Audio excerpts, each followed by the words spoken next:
Topic जो start हो रहा है वो वही कल वाले टॉपिक की कंटिन्यूटी में।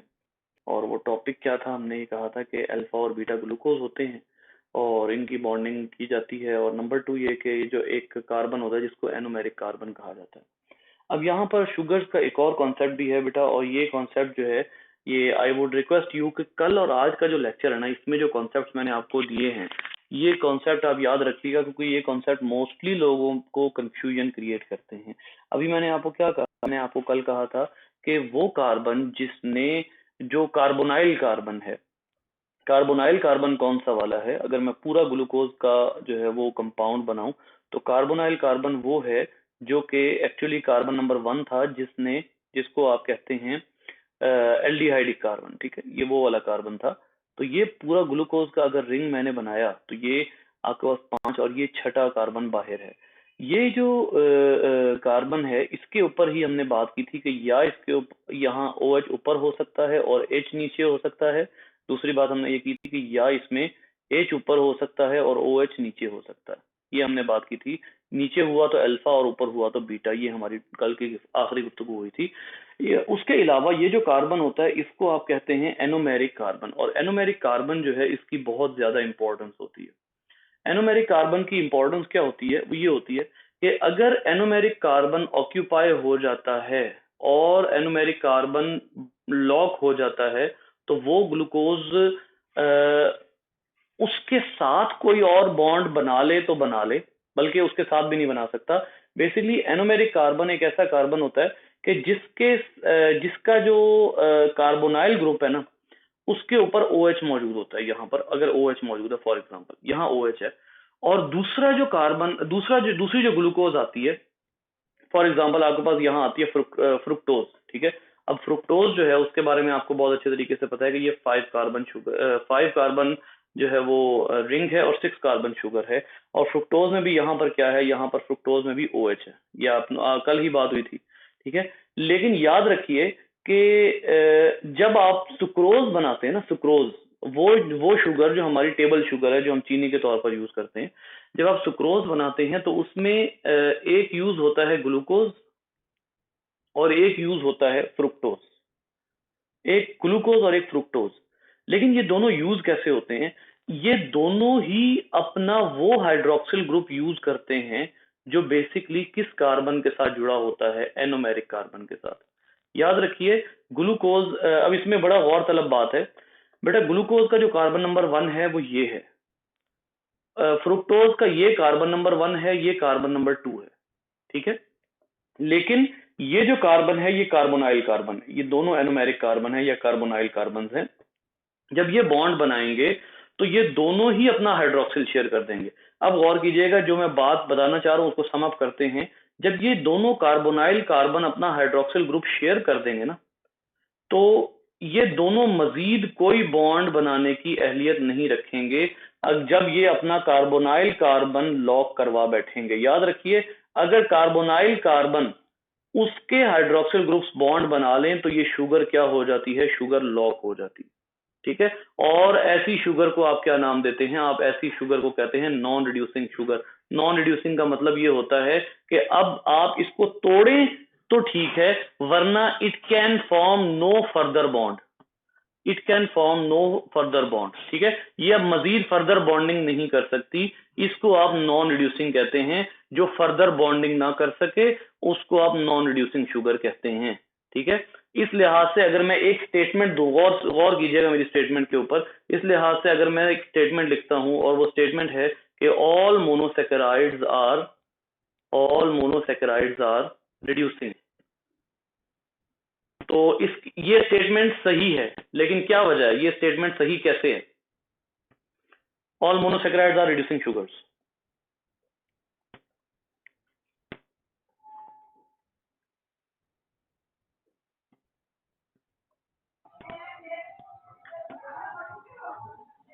हाँ जी सर, आपने क्वेश्चन किया है? जी, मैंने क्वेश्चन किया है। मैंने ये कहा है कि मैं लिखूंगा, मैंने अगर लिखा all monosaccharides are reducing sugar, तो क्या ये स्टेटमेंट ठीक है? लेकिन ये स्टेटमेंट क्यों ठीक है?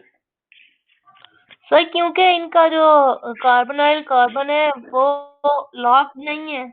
वो बॉन्ड बना जी सकता है। बिल्कुल, हर मोनोसेकेराइड का जो कार्बोनाइल कार्बन है या जो एनोमेरिक कार्बन है वो फ्री होगा, और क्योंकि एनोमेरिक कार्बन फ्री होगा लिहाजा तमाम मोनोसेकेराइड जो हैं वो रिड्यूसिंग होंगे। ठीक है, लेकिन अब जैसे आप बनाए ग्लाइकोजन, ठीक है, ग्लाइकोजन बनाए, अब ग्लाइकोजन में क्या होता है, अच्छा एक एक और बात बता के आपको आगे आता हूँ बेटा। ये वाला जो बॉन्ड होगा ना, ये बॉन्ड बन रहा है अल्फा अल्फा आइसोमर्स के दरमियान में। ये देखिए ये एक्सिस है और जो OH है वो एक्सिस से, दोनों के OH एक्सिस से नीचे हैं, तो ये अल्फा आइसोमर के दरमियान में बन रहा है, तो इसको आप कहेंगे अल्फा 1,2 ग्लाइकोसिडिक बॉन्ड।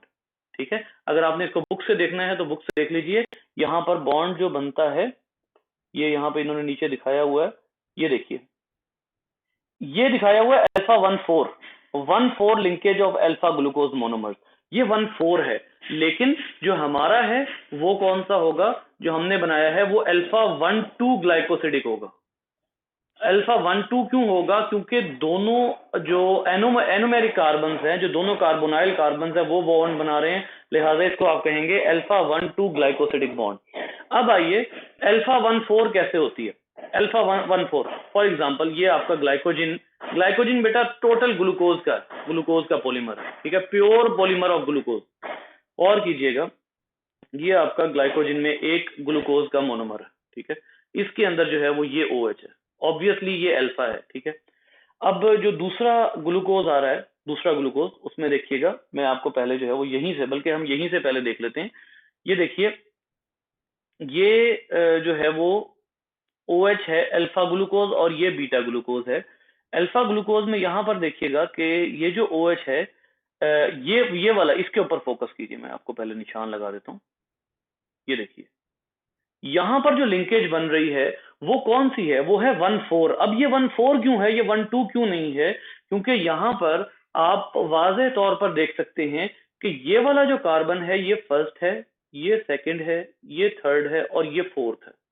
ठीक है, अब ये जो लिंकेज है, इस लिंकेज में आप जरा गौर कीजिए, इस लिंकेज पे आप गौर कीजिए, मैं आपको फिलहाल यही लिंकेज उधर बनाकर दिखाता हूं। फॉर एग्जाम्पल यहां पर H मिटा देते हैं, ये H मिटा दिया। अब ये जो लिंकेज है ये ऐसे ऐसे ऐसे और O फिर ऐसे, ठीक हो गया ये जो लिंकेज है। अब यहां पर आप देखिए कि अगर ये O यहां पर है तो ये O किस चीज को रिप्रेजेंट करता है, ये O इस चीज को रिप्रेजेंट करता है कि इसके राइट साइड वाला कार्बन क्या है, इसके राइट साइड वाला कार्बन जो है वो कार्बन नंबर 1 है। और कार्बन नंबर 1 हमेशा कौन सा कार्बन होता है, कार्बन नंबर 1 हमेशा वो कार्बन होता है कि जो कार्बोनाइल है। अब इस शुगर में जब आप देखेंगे तो this sugar is reducing sugar. ये रिड्यूसिंग शुगर क्यों है, क्योंकि इसका जो एनोमेरिक कार्बन है वो क्या है, वो एनोमेरिक कार्बन फ्री है। तो ये ग्लाइकोजन जो है ये रिड्यूसिंग शुगर होता है और इसके अंदर आप ग्लूकोज के मजीद मोनो ऐड कर सकते हैं। इसका मतलब ये हुआ कि आप अगला ग्लूकोज लाकर यहाँ ऐड कर दें, अगला ग्लूकोज लाकर आप यहाँ ऐड कर देंगे। जब आप अगला ग्लूकोज लाकर यहाँ पर ऐड करेंगे तो इसका मतलब ये होगा कि ये अगला ग्लूकोज भी अपने अंदर ऐड कर देगी। अगर अगला ग्लूकोज ऐड कर रही है तो इसका मतलब है इसके अंदर क्या ऑप्शन मौजूद है, इसके अंदर मजीद बॉन्ड बनाने की ऑप्शन मौजूद है। तो इसलिए आप इसको कहेंगे कि ये एक रिड्यूसिंग शुगर है, ये मजीद शुगर अपने अंदर ऐड कर सकती है। This is known as reducing and non reducing sugar. और इस तरीके से जो है वो मजीद बॉन्ड अगर बनाने हैं तो भी और नहीं भी बनाने तो भी जो है वो हम ये कर सकते हैं। अच्छा, अब यहां पर, हाँ, अब यहां पर आप देखिए कि एक और चीज आप लोगों को इन्होंने दिखाई हुई है, ये सेलुलोज की लिंकेज है। सेलुलोज की लिंकेज में आप गौर कीजिए कि इसमें क्या ऑकवर्ड है, ये मैं आपको जो है वो पहले करीब करके दिखा देता हूँ, इसमें क्या ऑकवर्ड है।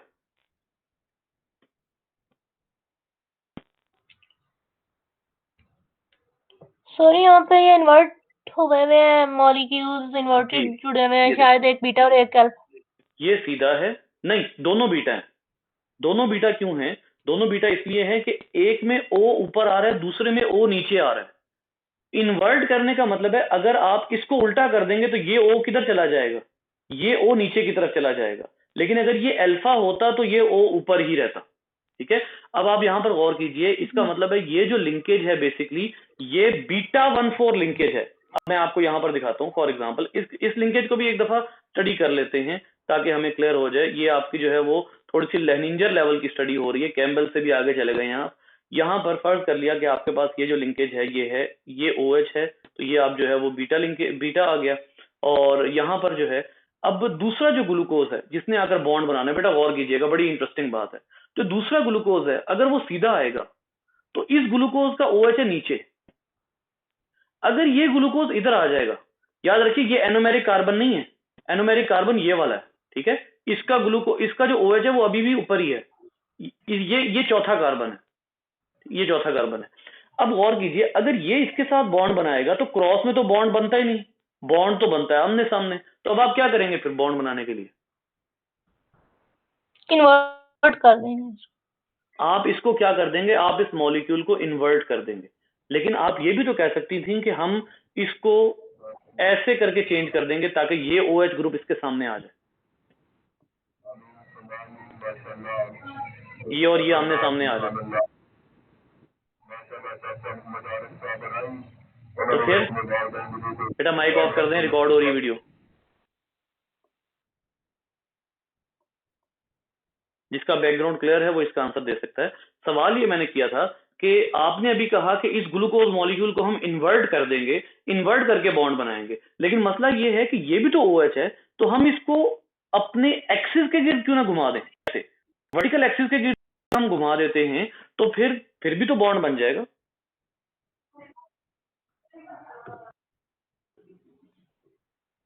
हाँ जी सर वो ऐसे हुआ है तो फिर ऊपर जो ग्लाइकोजन में क्यों बॉन्डिंग हो गई है? ग्लाइकोजन में तो अल्फा था ना, ग्लाइकोजन में तो अल्फा थे, ग्लाइकोजन में तो दोनों अल्फा थे ना, ये भी नीचे था, ठीक है, और जो इसका चौथा चौथा हाइड्रोक्सिल है वो भी नीचे है, तो उसमें तो फर्क नहीं पड़ रहा, वो तो है ही अल्फा।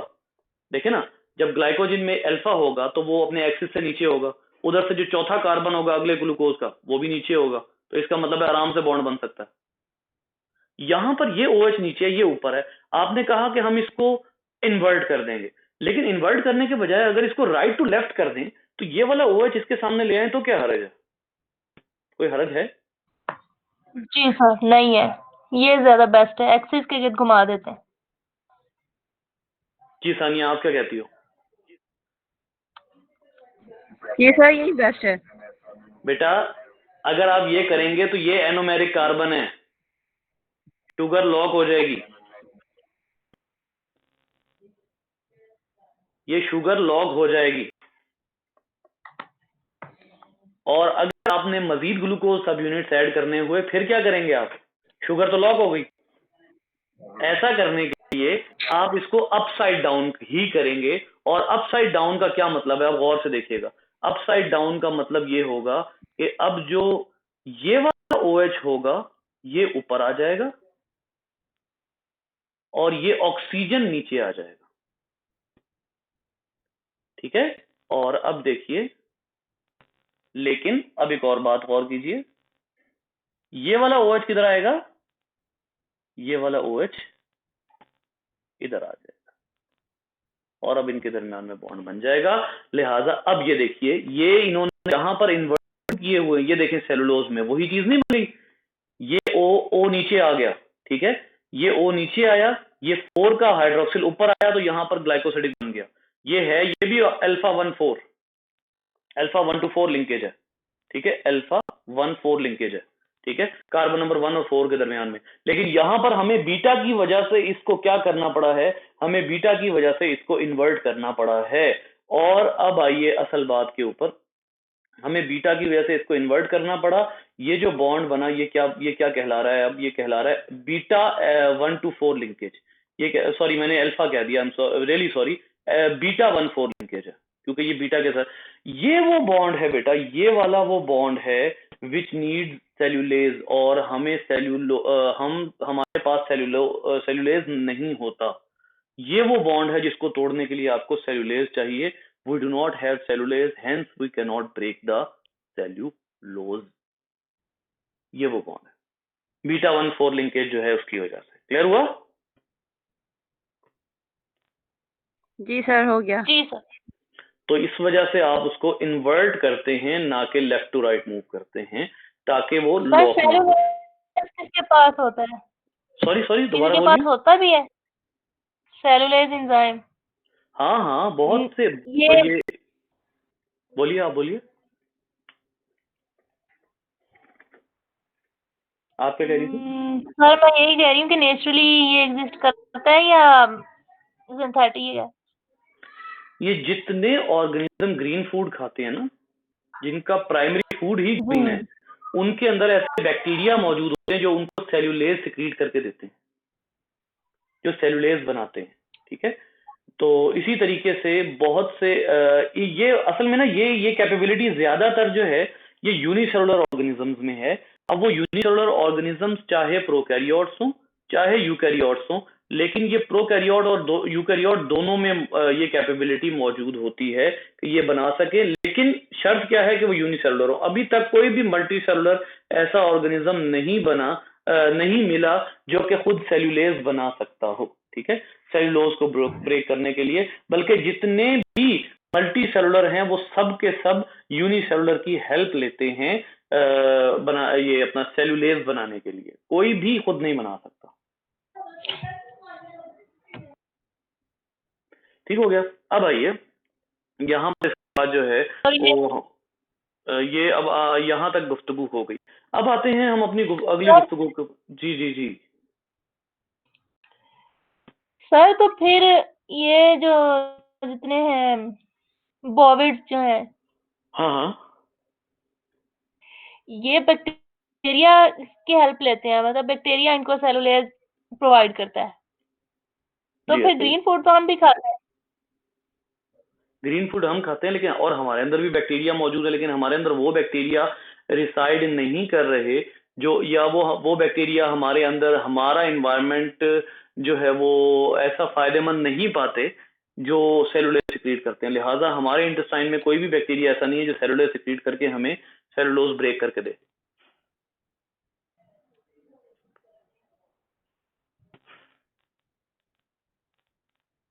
आगे चलें।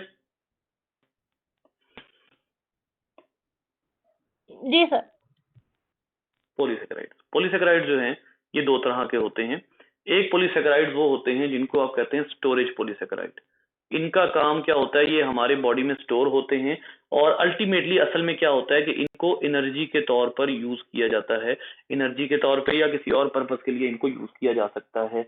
लेकिन दूसरे ऐसे चंद पॉलीसेकेराइड्स ऐसे होते हैं जो कि स्ट्रक्चरल पॉलीसेकेराइड्स होते हैं। स्ट्रक्चरल से मुराद क्या होता है कि इनसे किसी भी ऑर्गेनिज्म के बॉडी का स्ट्रक्चर बनाया जाता है, ऐसे पॉलीसेकेराइड्स होते हैं। अब यहाँ पर आप देखिए, स्टोरेज पॉलीसेकेराइड्स में दो तरह के पॉलीसेकेराइड्स आते हैं। एक होता है ग्लाइकोजन और दूसरे होते हैं स्टार्च। स्टार्च जो है वो बड़े बड़े ग्रेन्यूल्स की फॉर्म में प्लांट से मिलता है।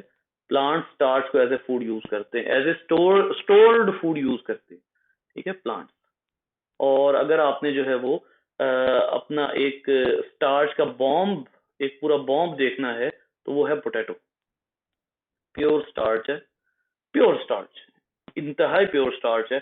और इसीलिए जो है वो इसको खाने से, डाइटिंग के दौरान इसको खाने से मना किया जाता है। डाइटिंग पूरी केमिस्ट्री है, मैं आपको कभी इंशाल्लाह जरूर बताऊंगा ये जो वेट। अब इसके बाद जो है वो स्टार्च जो है वो आमतौर पर प्लांट्स में होता है। ग्लाइकोजिन कौन से ऑर्गेनिज्म यूज करते हैं as their stored food? Glycogen में को आमतौर पर यूज करते हैं फंजाई और एनिमल। ये अपने स्टोर्ड फूड के तौर पे, या यूं कह लीजिए एनर्जी रिजर्व के तौर पे, ग्लाइकोजन को ये दो तरह के ऑर्गेनिजम्स जो हैं वो स्टोर करते हैं। और एनिमल्स में ये स्टोर होता है आमतौर पे लिवर में और मसल्स में। और ये इतना थोड़ा ग्लाइकोजन होता है, या आप यूं कह लीजिए कि ये इतना स्पीड से ब्रेक होता है, इतना स्पीडीली ब्रेक किया जाता है इसको, कि ये सिर्फ एक दिन के अंदर अंदर ग्लाइकोजन का आपका जो जखीरा होता है वो खत्म हो जाता है, सिर्फ एक दिन के अंदर।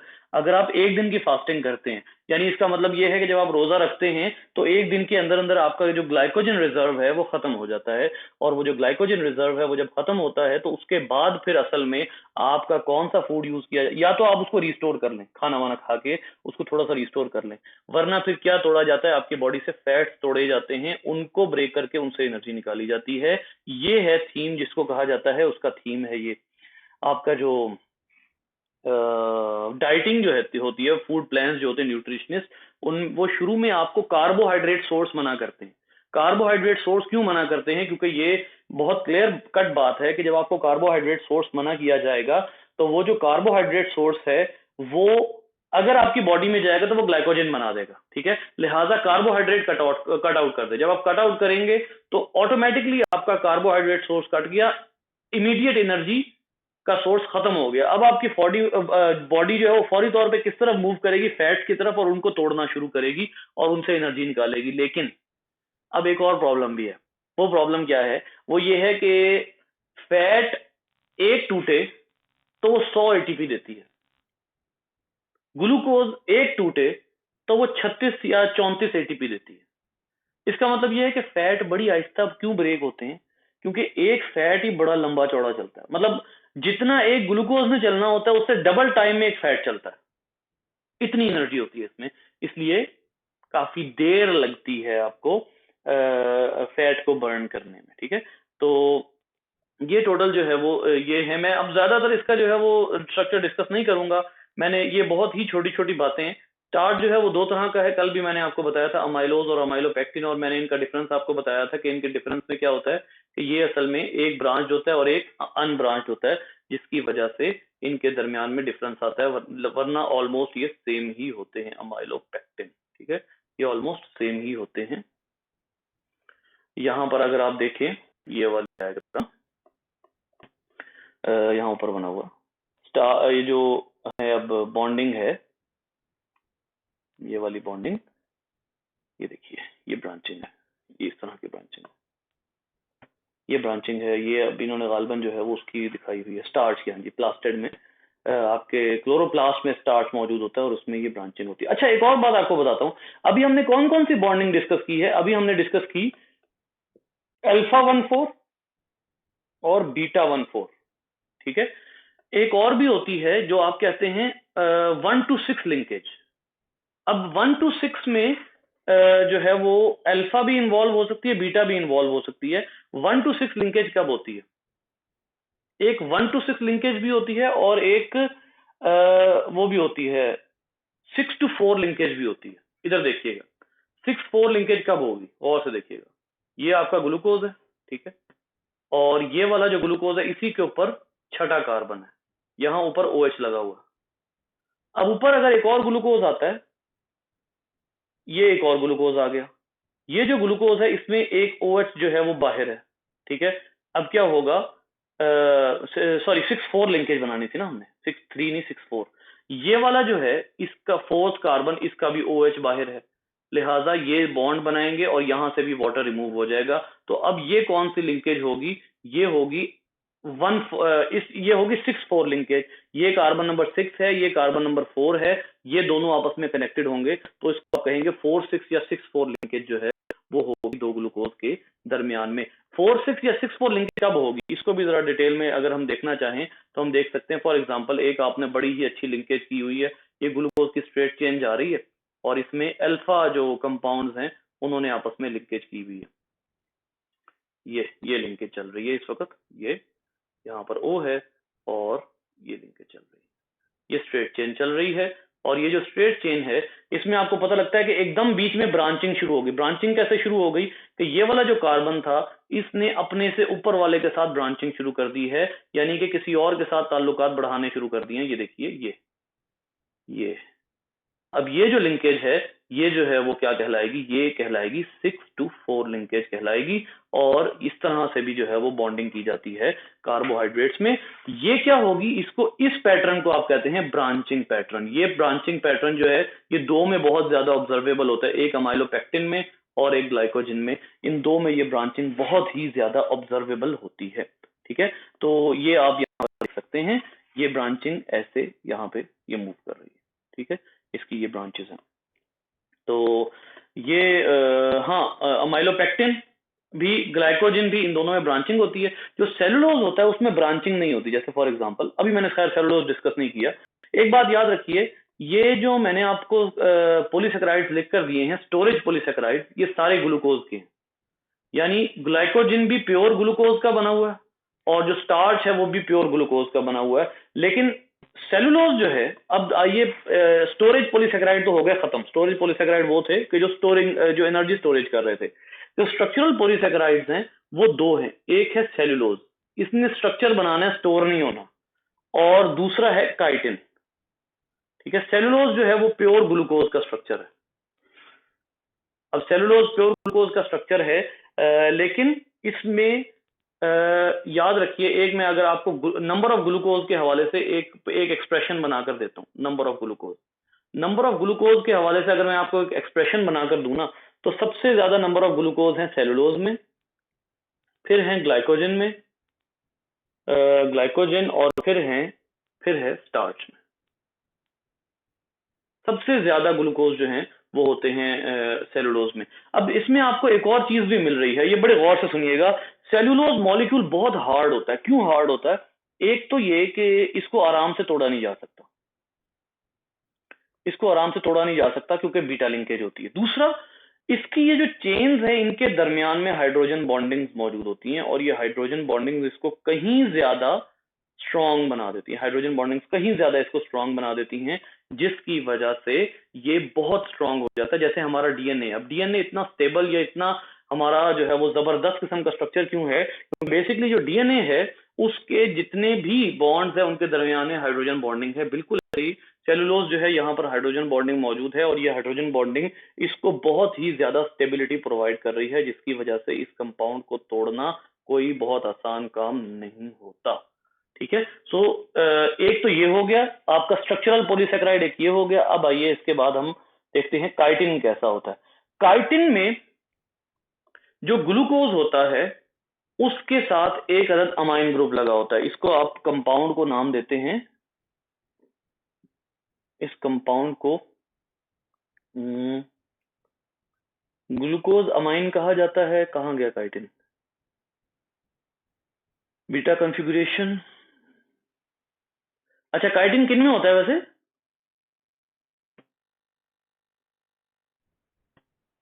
कोई ऑर्गेनिज्म ऐसा है जिनमें काइटिन होता है?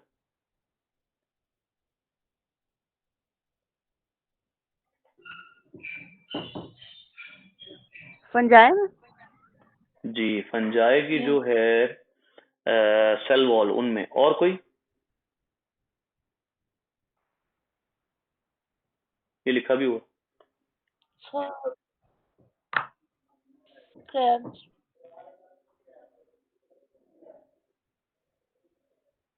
जी, ये देखिए, एक ये जो कंपाउंड है ना, इसमें गौर कीजिए कि ये गालिबन जो है वो एक एसिडिक ग्रुप था। ठीक है, और ये अमाइन जो अपेंडेज लगी हुई है ना, ग्लूकोज के साथ एक अमाइन ग्रुप लगा हुआ है, इसको कहते हैं काइटिन मोनोमर। ये काइटिन मोनोमर है, ग्लूकोज के साथ अमाइन ग्रुप लगा हुआ है। इसका मतलब है कि जो काइटिन है वो सेलुलोज, और काइटिन सेल्यूलोज, ग्लूकोज और स्टार्च, इन तीनों से बहुत डिफरेंट है। ठीक है, ये देखिए, काइटिन जो है यहाँ पर सेलुलोज प्योर ग्लूकोज से बना हुआ है, ग्लाइकोजन और स्टार्च प्योर ग्लूकोज से बने हुए हैं, लेकिन ये जिस ग्लूकोज से बना हुआ है वो बेसिकली एक पूरा ग्लूकोज का यूनिट है, और वो गालबन कार्बन नंबर 2 के साथ जो है एक अदद अमाइन अपेंडेज लगी हुई है जी, कार्बन नंबर 2 के साथ। और कीजिए यहाँ पर NH है, और उसके बाद यहाँ मौजूद है C डबल बॉन्ड O, और इधर मौजूद है मिथाइल ग्रुप CH3।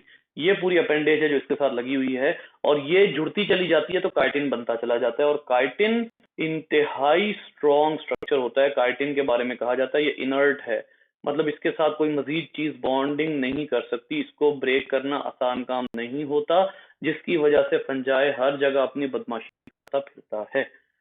जिस जगह पर बैक्टीरिया फूड को खराब नहीं करता, वहां फंजाई अपनी खिदमत पेश करता है और उस चीज को लाजमन स्पॉइल करता है।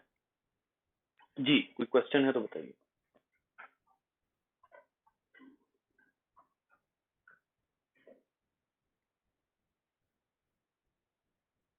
नो सर, कोई क्वेश्चन नहीं है अभी। यहाँ से आगे शुरू होते हैं जी लिपिड। लिपिड आज मैं अभी लिपिड की ना एक वो देख रहा था, बल्कि मैं आप लोगों को वो सेंड भी करता हूँ। लिपिड्स की ना एक बड़ी जबरदस्त क्लासिफिकेशन देख रहा था। लेकिन सबसे पहले तो हमने कल कहा था ये एक ऐसा ग्रुप है विच इज नॉन पॉलीमेरिक। इसके अंदर ये पॉलीमर नहीं होता, बल्कि दो डिफरेंट कंपाउंड्स होते हैं। तो इसको बार बार बात करने के बजाय एक चीज और मैं आपको नई बता देता हूँ। आपको अच्छी तरीके से याद होगा कि जब हम CH3 लिखा करते थे तो हम इसको R भी लिख दिया करते थे, और इसका R से मुराद होता था एल्काइल रेडिकल। अल्काइल रेडिकल इससे मुराद होता था। ठीक है, तो CH3 लिखा हो, CH3 CH2 लिखा हो, ठीक है, या CH3 CH2 CH2 ये लिखा हो, या एक लंबी चौड़ी चेन हो, अ लॉन्ग चेन।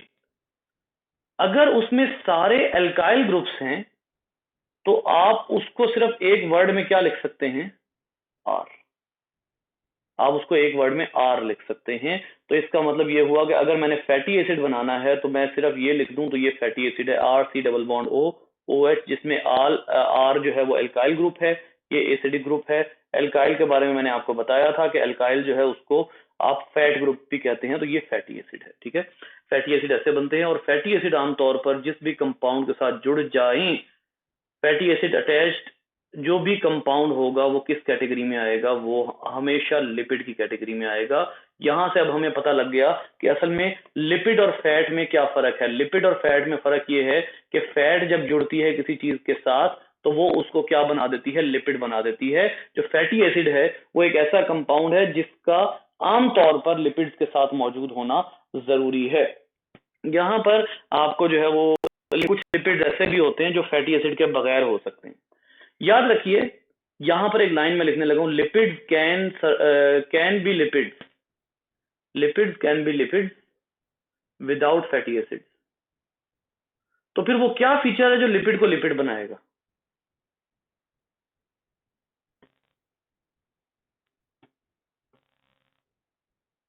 हाँ भाई, कोई आइडिया?